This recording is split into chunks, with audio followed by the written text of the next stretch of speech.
Well, great. Let's get started. It's noon. Welcome. Really excited that you guys are joining us today.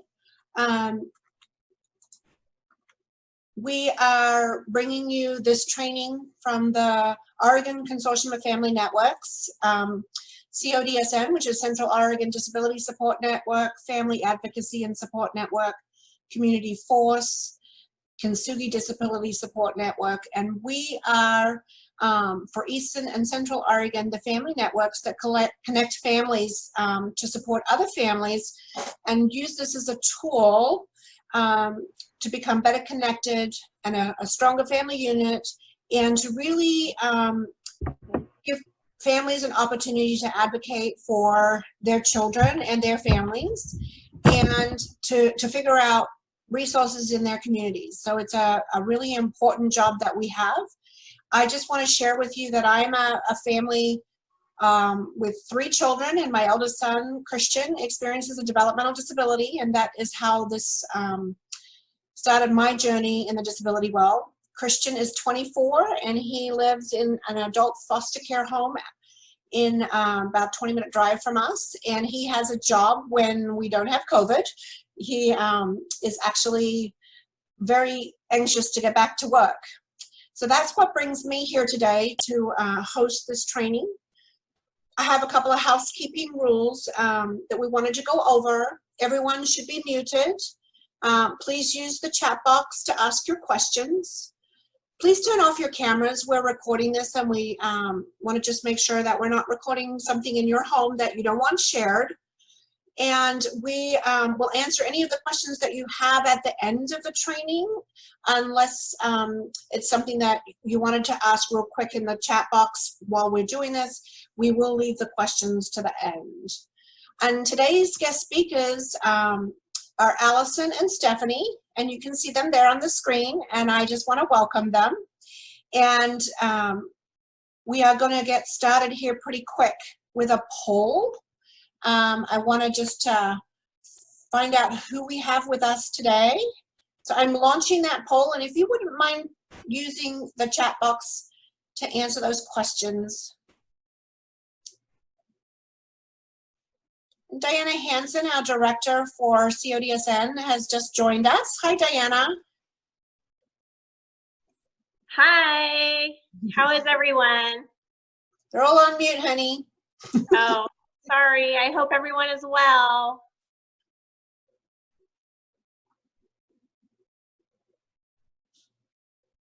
So I still have people answering the questions, so I'm just going to give it a little bit more time.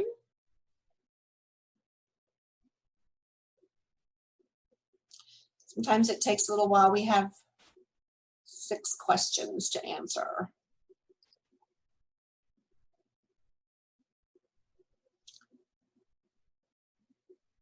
So right now, just for Allison and Stephanie's information, we have 16 of 19 that have voted. So we're getting pretty close here.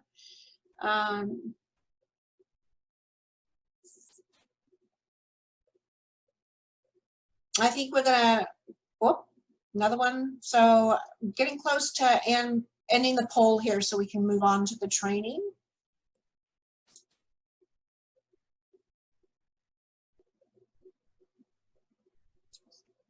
So Allison and Stephanie, you should be able to see the answers to the poll.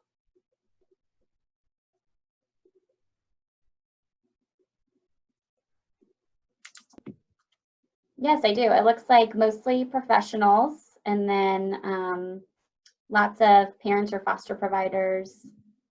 Mm-hmm. Okay, so Allison, if you want to go ahead and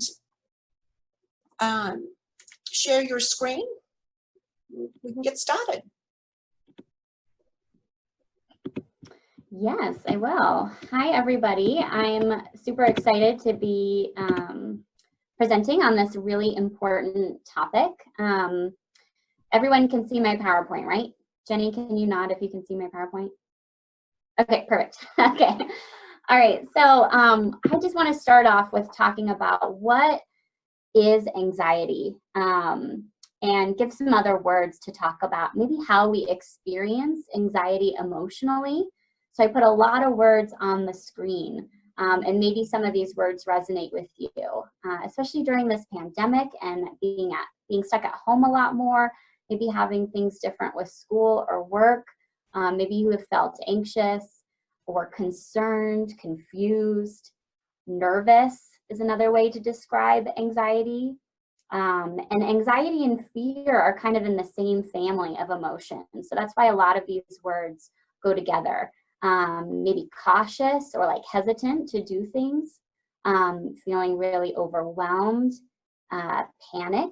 Maybe some of you have experienced panic attacks, restlessness, being just scared or stressed out or worried. So those are a lot of words. Maybe you resonate with a few of those to really describe what we're going to be talking about today, which is anxiety. And we hope to give you some information on clarity on what you're feeling and how you're feeling it and how to cope with it, you know, as an individual and a provider, but also as a family. So anxiety comes up in the body. When we feel anxious, we feel it in our bodies. And working with a lot of clients, I've heard of a lot of ways for us to feel nervousness and anxiety in our bodies. Sometimes, you know, I have a picture of like a little gingerbread man, and in your head, I want you to think, well, where do I experience anxiety myself? For instance, personally, coming on here and presenting today, I felt a little bit of anxiety. And for me, I get like some sweaty armpits, you know, like that's how anxiety manifests in my body. Maybe that happens for you too. Sometimes people feel like butterflies in their stomach, a little bit of like movement in their gut, or like really needing to go to the bathroom.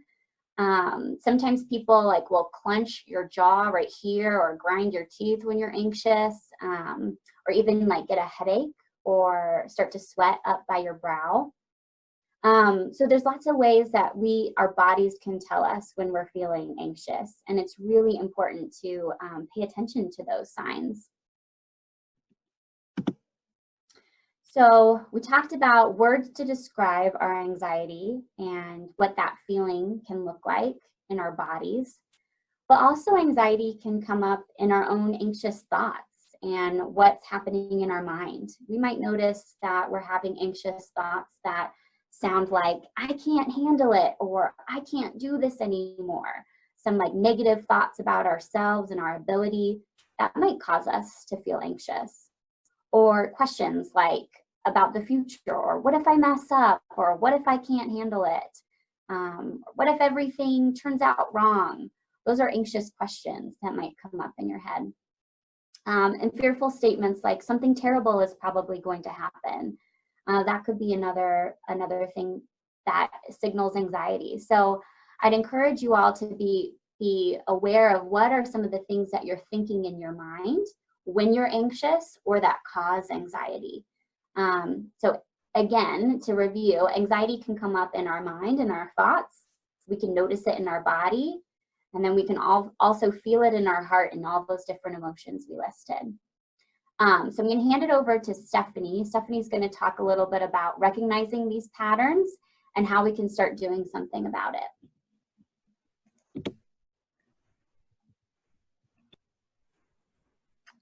Okay, make sure I got the right PowerPoint up here.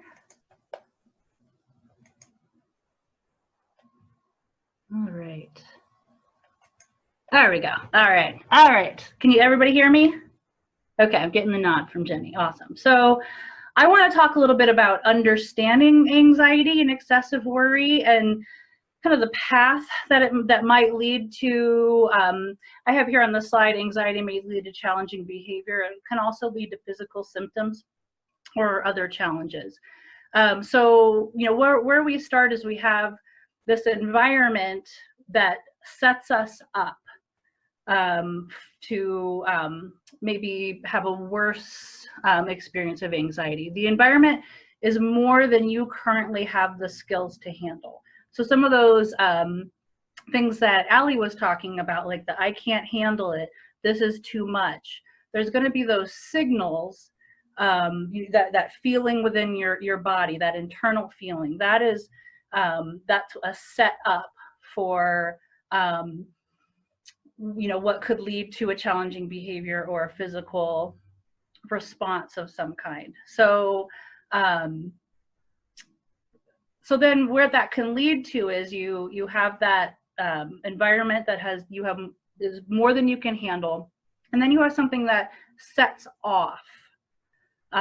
So we call that an antecedent or a trigger, and this is going to be something that a thought, a feeling. It could just be seeing that pile of mail that you haven't opened.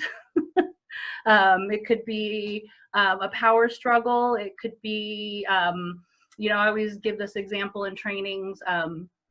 But my husband, after one sneeze, it's always followed by about 15 to 20 more sneezes.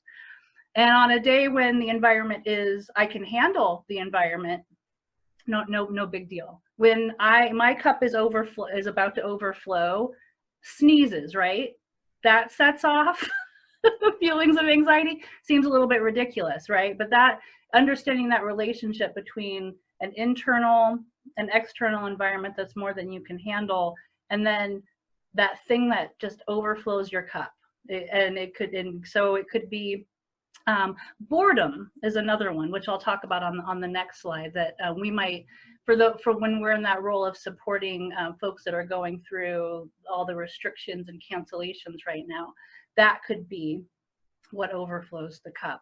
So then we'll have that, the behavior. Again, it could be a challenging behavior. It could just be a response, but it's some kind of action that set off because you were set up, set off, and now there's this reaction to that antecedent or trigger. And then I gotta move my little picture down there at the bottom so I can see what's on my slide. So, and then there's gonna be that consequence, and it's not what's the consequence for that behavior. What we mean by consequence is, it is the response to that behavior that's either helpful or not helpful, but typically it meets a need. Something might be added to your environment. Hey, let me, help, dim the lights, put on some music for you, let's go on a walk, or something that is causing the anxiety might be removed from the environment as well. So there's some kind of need that's met as a response of that. So let's look at an example. So the current environment that we're all existing in right now with the COVID-19 restrictions, which pairs well with worry and uncertainty about, today, tomorrow, the future.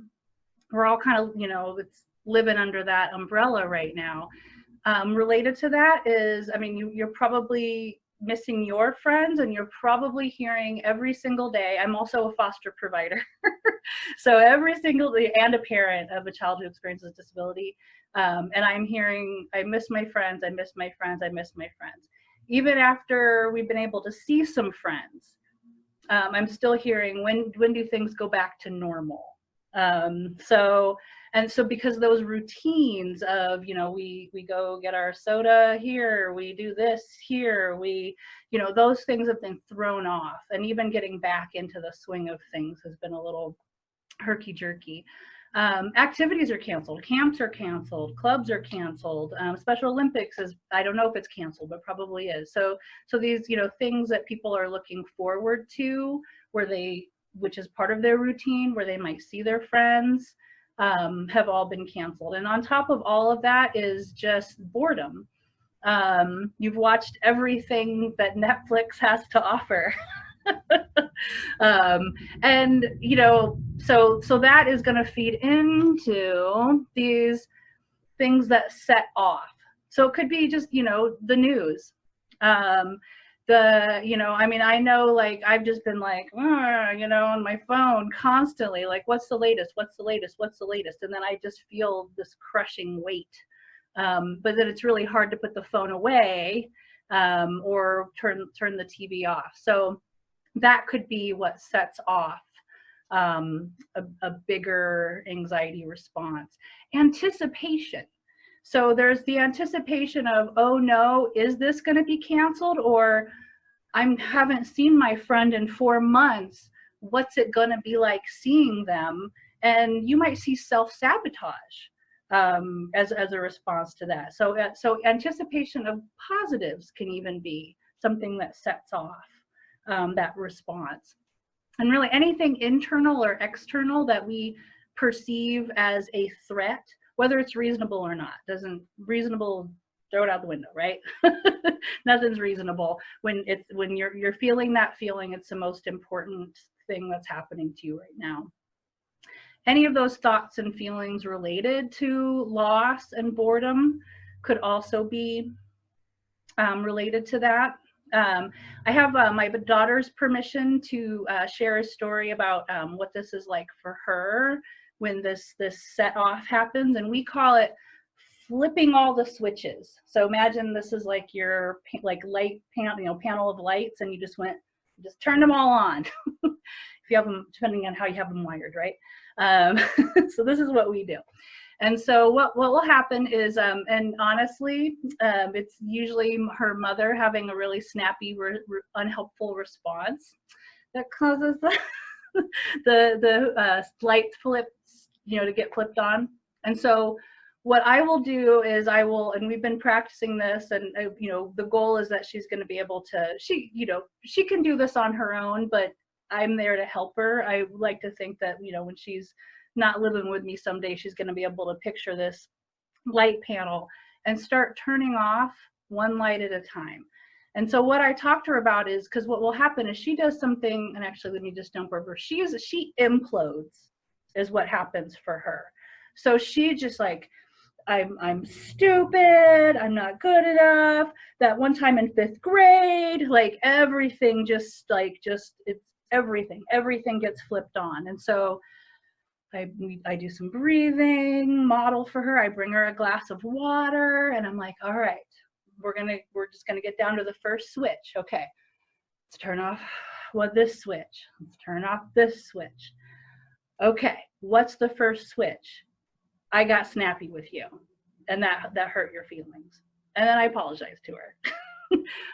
If it wasn't my fault, then we talk through whatever that first switch is, which is that antecedent, which is that trigger.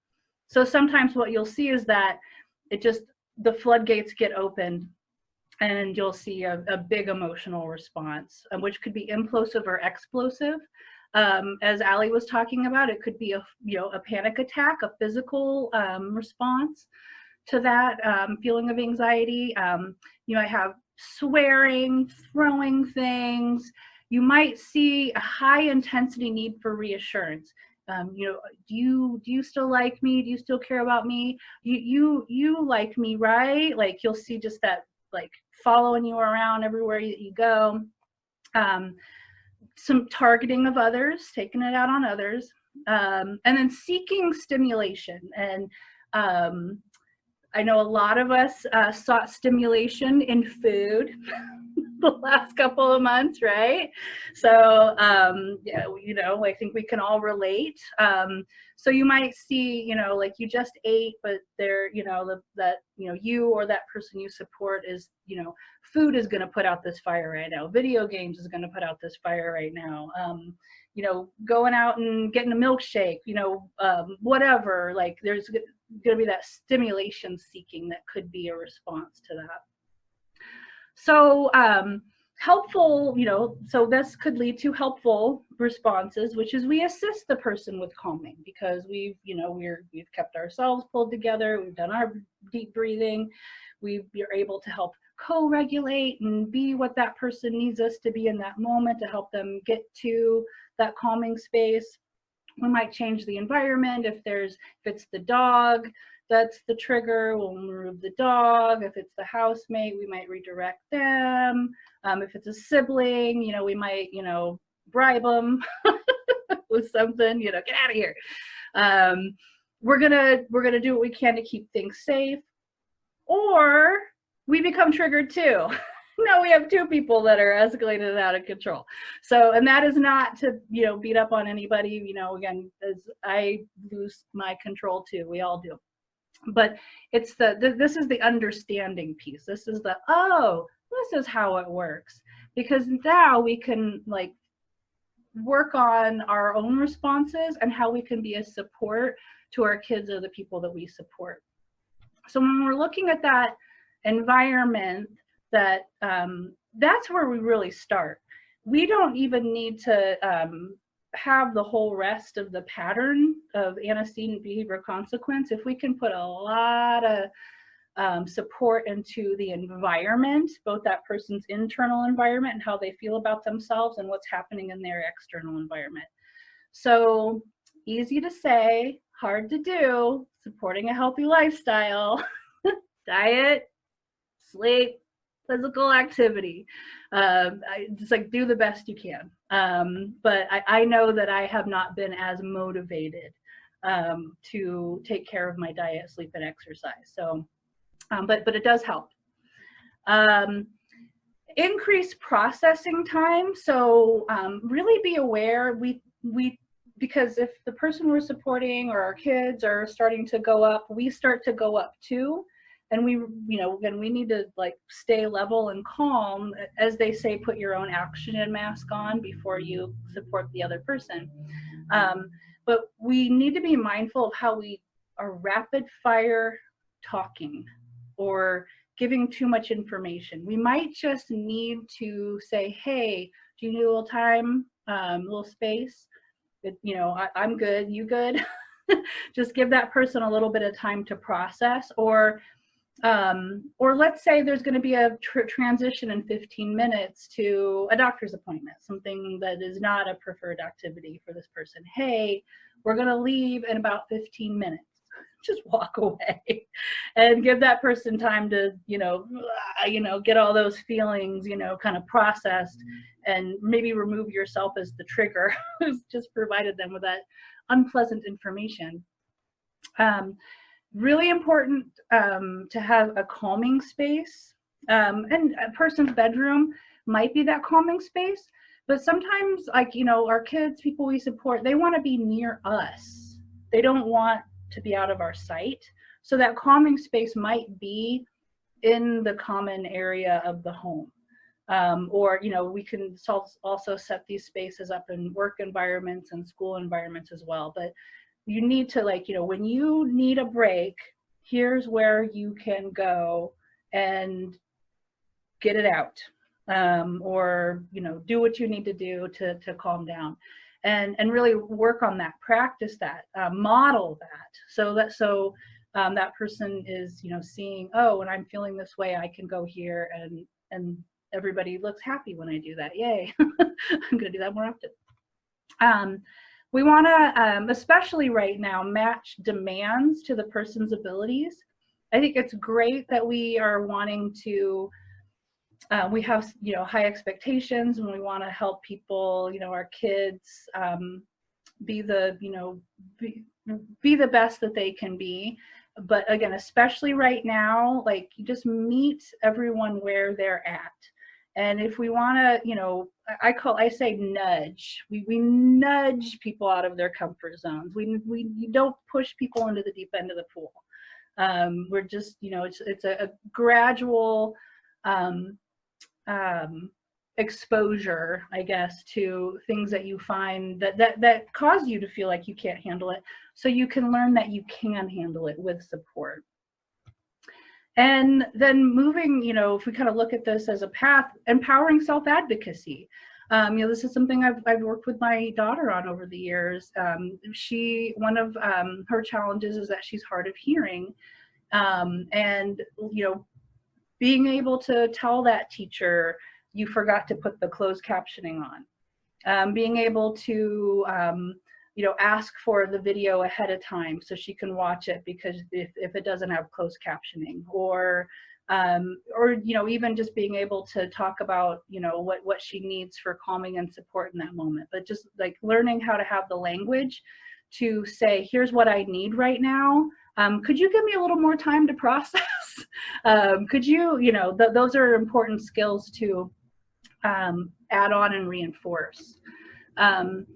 Building trust in you as that support person. one of the, let's say we're, we're going to, someone is going somewhere that they've never been before, and they're nervous about it. And you say, we're going to go for 10 minutes. And if you want to stay longer, you let me know, but I'll be ready to leave in 10 minutes. And so building trust means we go, even if they look like they're having a wonderful time, in 10 minutes we go, hey, it's been 10 minutes. Do you want to stay a little bit longer, or should we go? You're going to honor that. You're not going to be like, oh, they're having such a good time, I'm going to stay back here and wait for that. Because now you might be losing some trust there. And then that empowers that person to be like, no, I want to stay a little bit longer. I'll let you know when I'm ready to transition. So don't, ask for just a little bit more. Honor agreements about, when something will start and when something will end. Predictability. So making sure that, just because you know what the schedule is doesn't mean that your kids know what the schedule is. So making sure if that needs to be visual, make it visual. I love dry erase boards. Even for, so even for folks that are non-readers, a dry erase board can be your horrible drawings and stick figures. It's because then you're just like, hey, we're going to do this, this, and this. And that information lives in a visual place. So if you need to come back to it and help provide that predictability. So make sure you're working with that person. Again, I love lists, dry erase boards, just like labeling your fingers, making stuff visual really helps. Role playing and rehearsing. So, hey, we're going to go into, go here. And I know that can be really hard for you sometimes. Hey, let's do a role play. Let's practice how you'll let me know when you're ready to leave. Let's practice how you're going to let your teacher know what you need. So do, act it out. I know it feels a little bit weird, but it does help. And then you can teach skills, but you need to set up opportunities to practice those skills.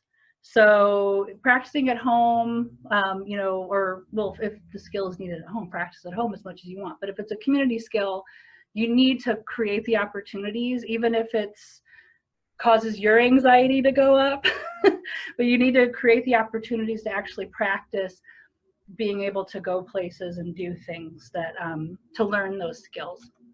And then celebrate. Woo! You did it, right? You went to your doctor's appointment and you didn't swear once. I don't know. Maybe not a good example, but let's go get some Dutch Bros. Just be, celebrate those accomplishments. So this is like that front loading that we're going to do to really help prevent challenging behavior and being set off.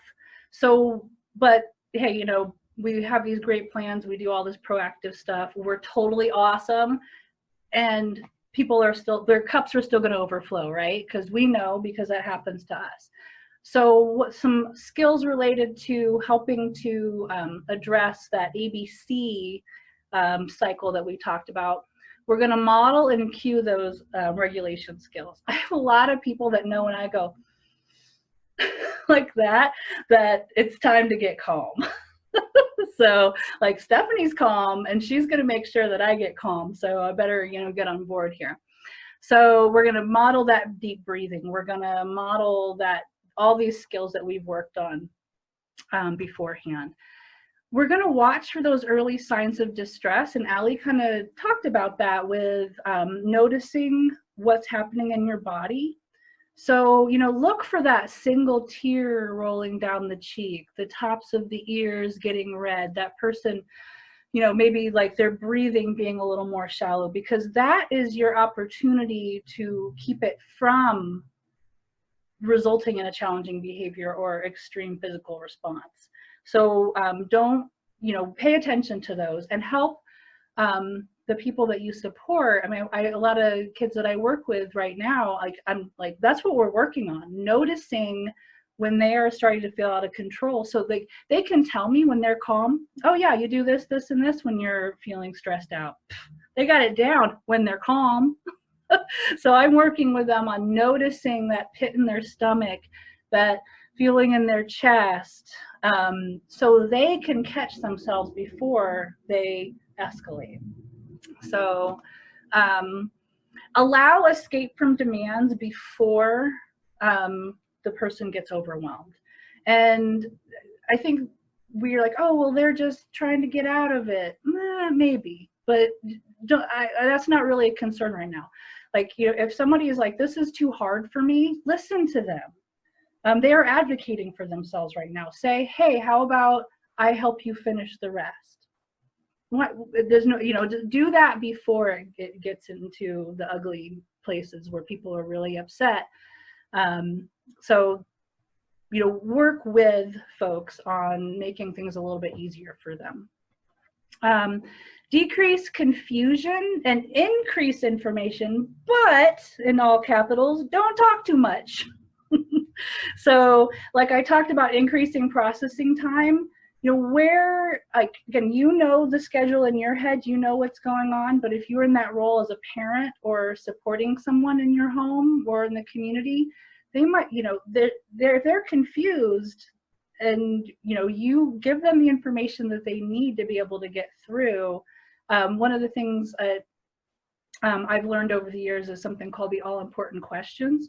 Where am I going? What am I doing? What's expected of me? How will I know when I'm done? And what's next? Make sure those 5 questions are answered. An additional question is, who's my point person? If I do need help, would be another one to add there. But again, don't over talk. We talk way too much. as you can hear right now, talking way too much. Regulate yourself so you can stay in sync with the person's needs. So you do need to, you know, work on your own self-regulation strategies. Adapt the environment if you can. So, you know, again, dim the lights, you know, get the dog outside, do whatever you can do to help reduce stress in the environment. And our goal is to prevent that challenging behavior or that extreme response to anxiety. We're trying to prevent that. Redirect to self-calming tools, the things that you've been working on already. Some of those things might be familiar routines. There's a lot of comfort in familiar routines. I know how. I've been practicing making chocolate chip cookies, you know, for 15 years. Well, let's go make some cookies. It's familiar. I know what to do. Folding towels can be, you know, very calming and relaxing for some folks. Vacuuming, something familiar that you can be immediately successful at. Physical outlets, again, easy to say, hard to do. I got to move my screen here so I can see what's on my slide. There we go. So, you know, get a walk, you know, doing some jumping jacks. Let's go, you know, walk the dog. Something that gets your body moving, gets a physical outlet in there, you know. And sometimes like that can be like, you know, if you need to go outside and, you know, kick a soccer ball into the fence like over and over and over again while, you know, you know, swear it under your breath, that's okay. That's a safe outlet. Like we want to actually reinforce that. Using tools like, so journaling, drawing, learning how to use rating scales. So sometimes it's like I'm either, you know, a little mad or I'm big mad. You know, hey, there's all these in-betweens. Allie, you know, talked about like overwhelmed, nervous. So learning how to accurately rate how you're feeling right now is a skill to work on. Calming phrases, and help the person choose their own. You know, mine is serenity now, which is like a, you know, for those of you that are Seinfeld fans, that's where I got that from a long time ago. But, you know, something that, you know, like a phrase that's personal to you that helps you be like, all right, it's time to calm down. You know, do something you enjoy. I think we sometimes push ourselves too hard. Oh, I have to be productive all the time. You know what? Go play Animal Crossing in your bedroom with the door closed. I'm talking about myself. And don't feel guilty about it. You know what? Read a book. You know, watch, you know, binge watch some TV. Do something you enjoy. Why not? And then I'm going to kick it off to Allie, who's going to give us some ideas of relaxation techniques that we can use. Yeah, that was fantastic, Stephanie.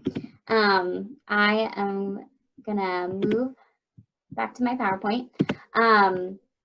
Something Stephanie said is kind of where we're going from here. She was talking about how we really need to have those opportunities to practice relaxation skills. And so this is the point in our webinar where we are going to invite you to participate and actually do these skills, learn these skills, and if you already know them, practice them in this moment right now with me. Because we often spend a lot of time talking about skills, but not practicing them.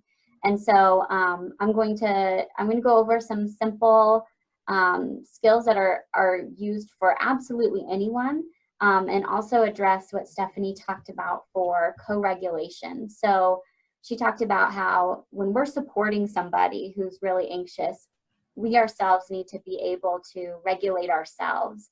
And, you know, like kind of furthering what she meant by that was being able to calm ourselves down and slow our own heart rate, slow our own breathing, manage our own anxious thoughts, so that when we're supporting somebody who's anxious, they're able to regulate themselves more if we can regulate ourselves. There's kind of then a circle that goes between us, where if we're staying calm, they're staying calm. And the same goes for if we're escalating and we're getting more anxious, you better be sure that the person that we're supporting is getting in heightened anxiety too. So these are skills for absolutely everybody. But before I continue, I just, Stephanie had mentioned like a rating scale, and I happen to have one right next to me. And this is something that you could draw on a whiteboard at home or print off the computer, but just a thermometer scale of 1 to 10 and filling in how anxious or how nervous, how fearful am I on a scale of 1 to 10. I use this all the time with clients, and this can really be a great communication skill between family members of where we at and how anxious are we if we're not getting enough cues from body language or words. Okay, so the first skill we're going to go over is belly breathing. So the first thing to know about belly breathing is that most of us, when we're anxious, we breathe with our chest. And if you breathe with your chest, it might induce more of a panic attack kind of sensation. You might be familiar with that kind of sound or body language. Breathing with our chest doesn't get enough air to the rest of our body. So in anything that we do, whether it's singing or just sitting around or running and exercising, we want the breath to go all the way down through our nose, down our throat, and into our belly, where our belly is actually inflating. It's getting bigger when we breathe in, like a balloon. And when we breathe out, it deflates. Exhale. So that's kind of the vision that I want you to have in mind as we practice this. When you take a deep breath in, I want you to imagine that there's a balloon inside your body and you're filling up with air. Deep breath in. Your balloon is expanding. And when you exhale, maybe exhale through your mouth, and your balloon deflates right back. Okay, so let's try that together. And you can also go at your own pace. You don't have to go as I'm telling you to. But I want you, when you do, to imagine this visual of a balloon inflating and deflating.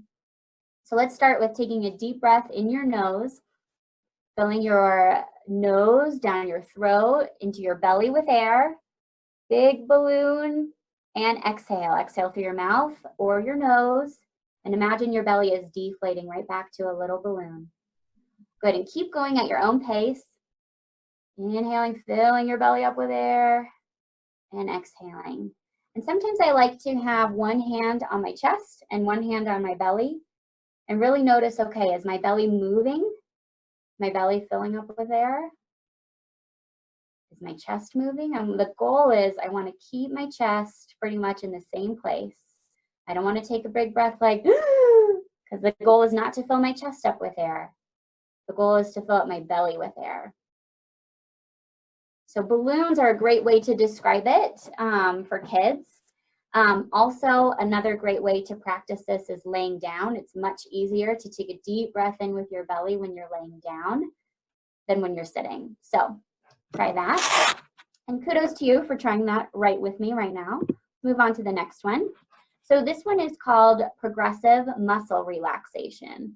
And this one you can also do absolutely anywhere, whether you're sitting at a doctor's office and anxiously awaiting a meeting, or if you are even at home and feeling anxious. This is one where you intentionally tense up muscles. So when we're anxious, we already have really tense muscles. So this is a tool to tell our body, you know what? You are really tense. I'm going to acknowledge that you're tense, and then I'm going to intentionally release the tension in my body. So it's counterintuitive. You kind of do the opposite of what you think is good for yourself. You tense up more so that you can relax and really be able to show yourself and show your body, what does it feel like to relax my body? And sometimes we can only get there if we start with tension first. Okay, so let's do this all together. We're probably all sitting in a chair, but if you're not, have a seat. Sitting in your chair in the most comfortable position that you can. Let's start with our face. We're gonna put as much tension in your face as possible. Scrunch up your face really big. Put a lot of tension in there, or have a really big, scary smile like this. And then release. Totally let your jaw relax. Let your eyes droop. And just notice, what does that difference feel like from when your face was really tense to when you relaxed? Notice the difference in the tension. Okay, and then next, we're moving progressively through our body. Then we're going to take our arms and hold them out really tight and tense them up, or tense them up like you're flexing. Flex your biceps and triceps and put your fist into a fist and hold the tension there intentionally, and then let it go. Let your arms droop at your side. Open up your hands. Notice the blood flow. Notice the difference that your body feels with your arms now relaxed. Okay, the next one is really common when you're anxious. When we're anxious, we usually have tense shoulders. So we're going to make them even more exaggerated and tense. Tense up your shoulders, tense up your chest, hold it up by your ears, bring your shoulders to your ears, hold that muscle tension tight, and relax. Let your shoulders droop all the way down. Notice how different that feels.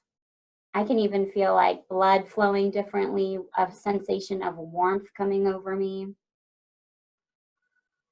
Then we're going to move on to our legs. So do the same with your legs. We're going to flex your feet or point your toes. Hold some tension in your feet. Hold tension in your legs.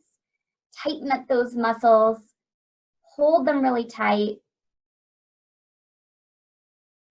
Hold it like you're doing a workout for your legs.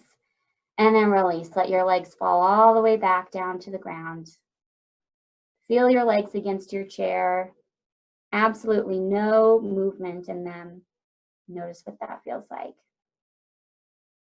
And then let's end with another big belly breath.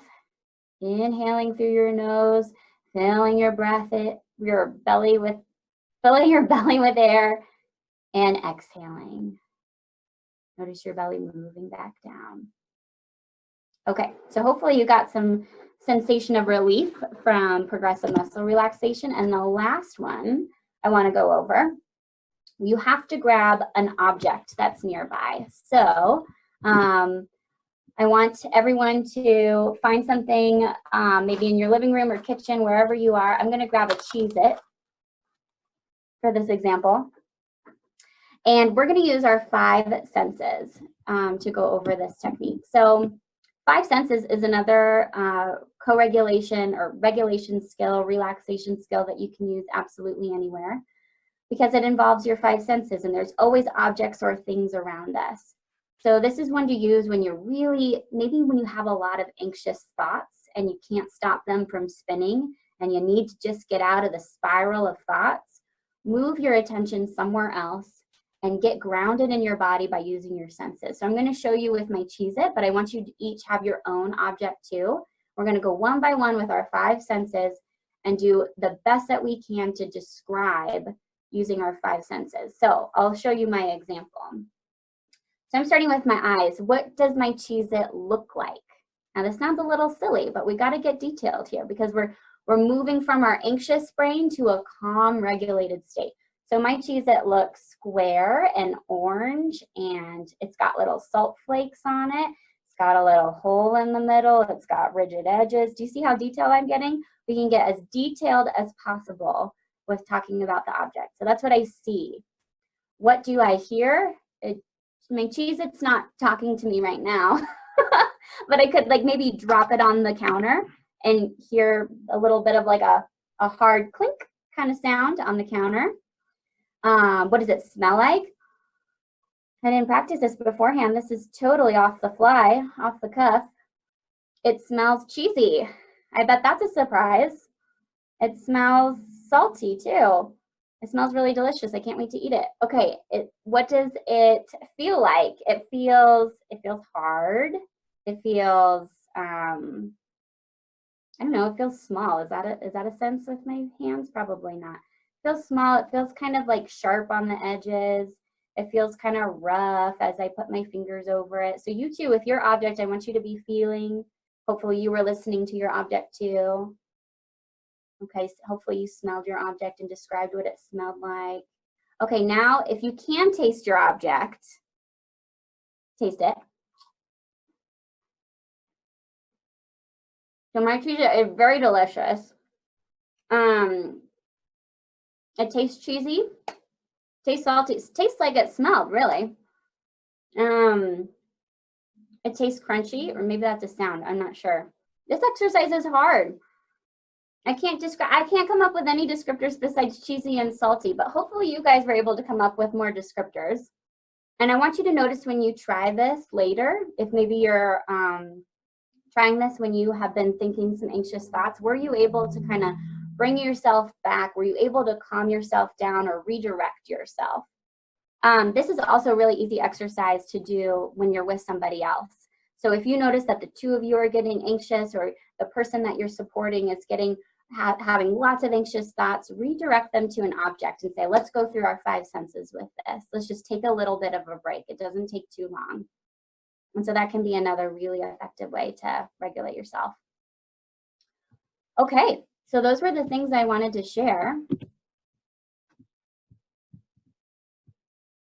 And so Stephanie and I wanted to make sure that at the end, which is right now, we want to leave the end for some questions and answers. So this can be an opportunity if you have any questions about anything we presented on that we can talk through more together. We also wanted to mention that we will be able to, I'm going to send the thermometer, our PowerPoint slides, and you can have access to them if you want. And we'll also help you if you contact us for some continuing education credits. So maybe that answers some questions off the bat, but let us know some of your questions and comments. Let's go through some examples maybe. While we're waiting for some questions in the chat box, thank you guys, that was amazing. Those exercises at the end kind of all brought it together, and I'm really curious to see if it works, because I already feel better. Yeah, I think that doing it is different than talking about it, and we all need to practice what we preach. And so it's good to take time during the day to actually practice these. So if you have questions, there's a chat box that you can put your questions in, and we'll read them out, and then Stephanie and Allie can answer them. Do we want to, if people would rather ask directly, they can unmute themselves? I'm okay with Sure. that. Yes, please.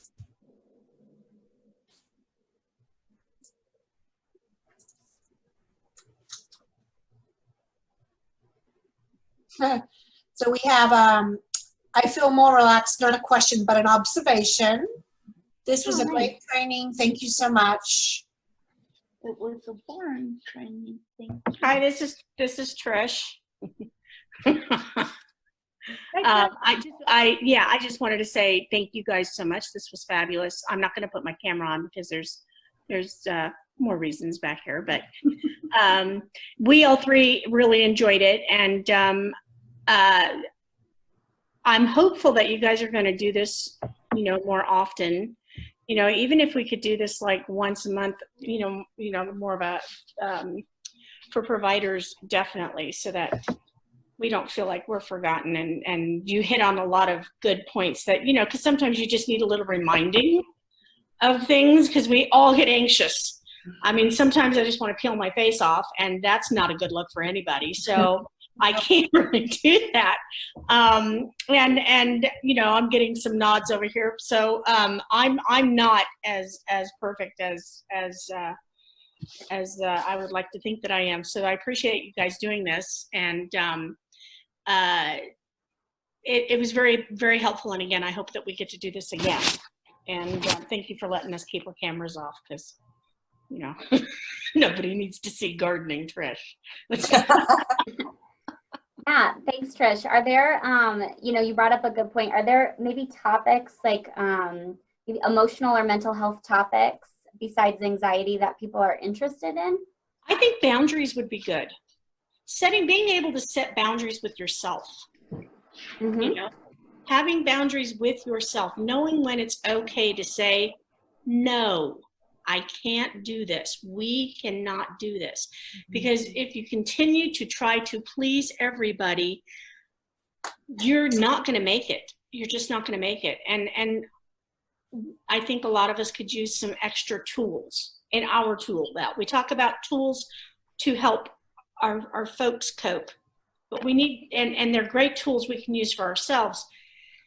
But I think we need a little more, I don't know how to explain it. Just some more tools to help us to be stronger and not to feel guilty when we can't pull it through. You know what I mean?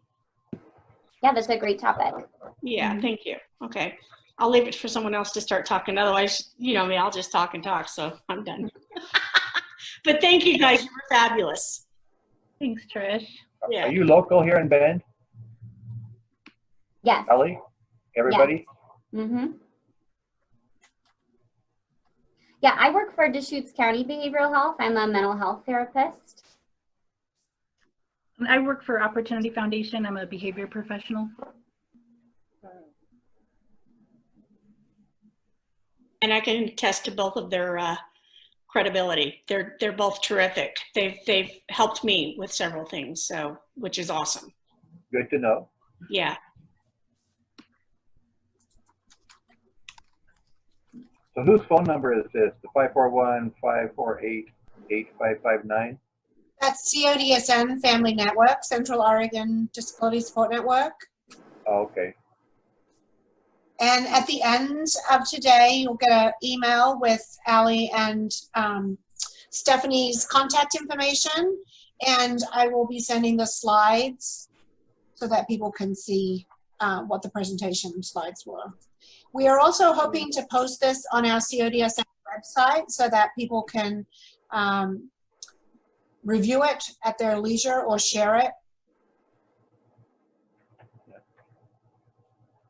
I took Does notes. anyone, oh, go ahead, sorry. I said I took notes. Awesome. Great, I'm glad. Does anyone have any questions that maybe we didn't answer, or questions about what Stephanie had presented about, some ideas around changing environment or kind of recognizing patterns? Because I know it looks different in every home.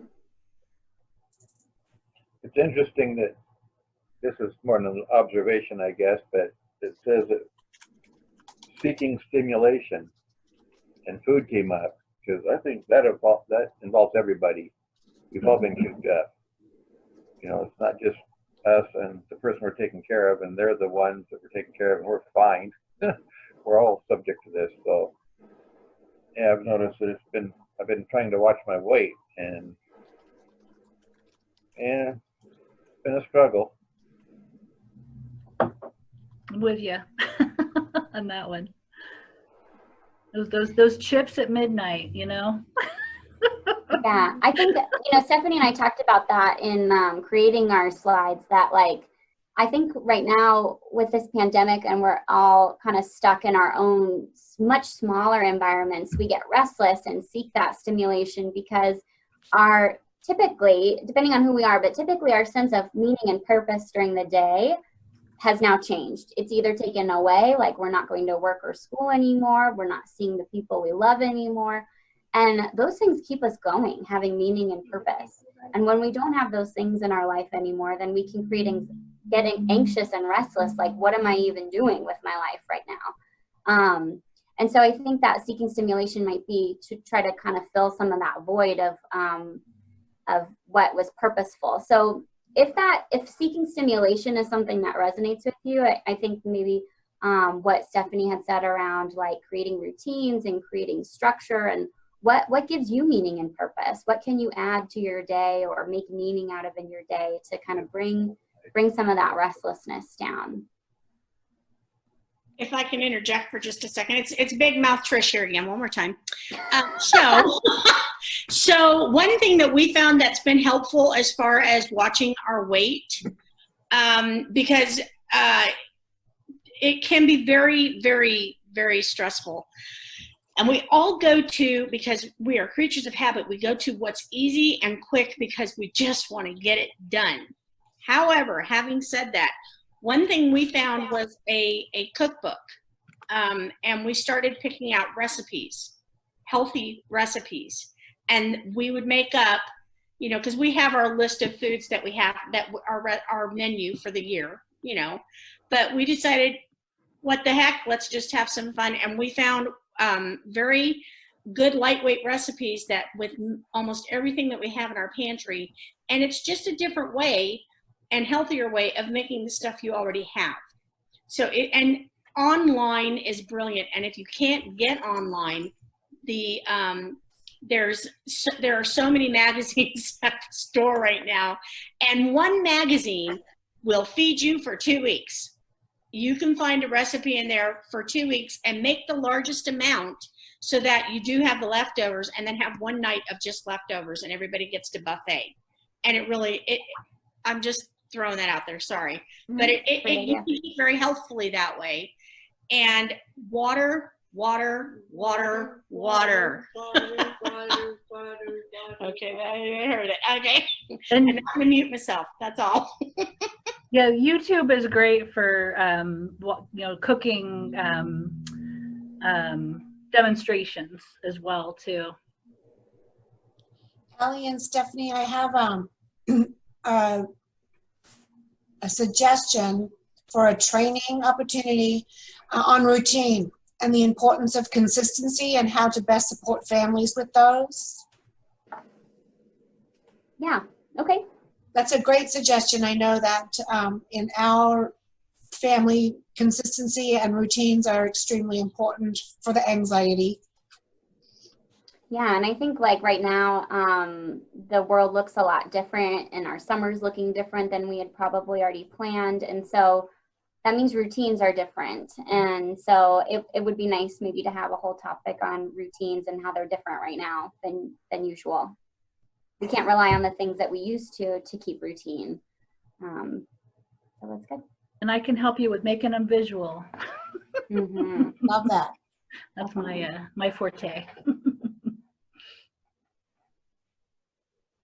Do anyone else have any questions?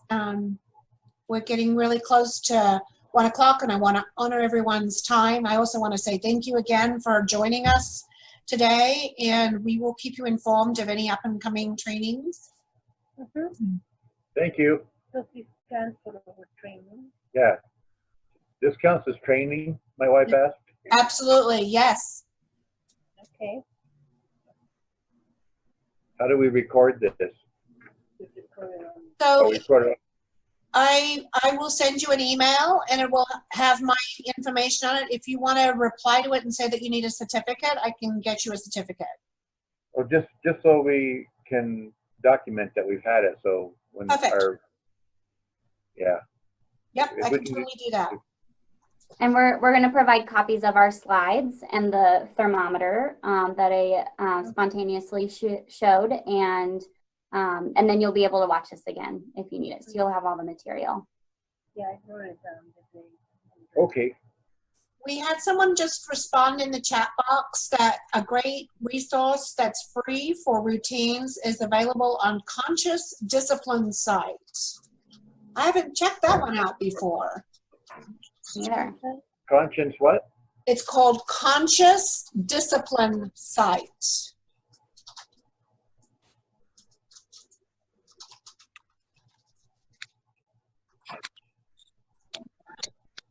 Thank you for sharing that resource.